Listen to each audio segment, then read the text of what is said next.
حضرت اسرائیل علیہ الصلاۃ والسلام جب بھی کسی مومن کے پاس، حقیقی مومن کے پاس اس کی روح قبض کرنے آتے ہیں، فرمایا کہ اس کے کان میں آ کے کہتے ہیں السلام یقرؤک السلام۔ یہ السلام جو ہے یہ مالک لم یزل کا، خالق کائنات کا صفاتی نام ہے۔ گویا کہ اسرائیل علیہ الصلاۃ والسلام آ کے کہتے ہیں کہ وہ سلامتی والی ذات تجھے سلام دیتی ہے، وہ ذات تیری طرف سلام کے تحفے بھیج رہی ہے۔ اور سوچیں ذرا، جس بندے کو وہ ذات سلامتی کا تحفہ بھیجے، جس بندے کو وہ ذات سلامتی کا پیغام بھیجے، اور جب وہ سلامتی کا پیغام لے کے آتے ہیں ساتھ میں یہ بھی کہتے ہیں کہ اللہ نے سلامتی کا پیغام بھی بھیجا ہے، اور ساتھ میں وہ ذات فرما رہی ہے کہ میرے بندے تو نے دنیا کے اندر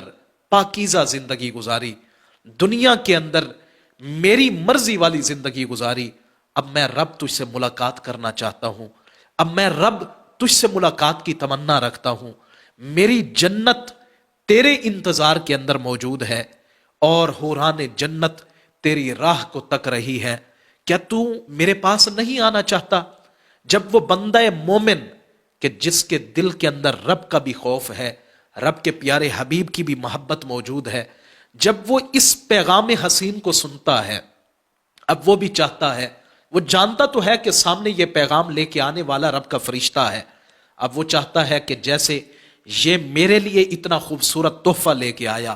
ویسے ہی کیوں نہ میں بھی خوبصورتی کے ساتھ اس کو تحفہ دوں۔ پھر وہ کہتا ہے کہ اے اللہ کے قاصد، تو میرے پاس اتنا حسین ترین تحفہ لے کے آیا، اللہ کا پیغام حسین بھی لے آیا، اللہ رب العزت کا یہ خوبصورت سلام بھی لے کے آیا، تو میں بھی تجھے تحفہ دینا چاہتا ہوں، اور کیونکہ تم فرشتے ہو، میں تمہاری خاطر تواضع کسی کھانے پینے کی چیز سے تو نہیں کر سکتا،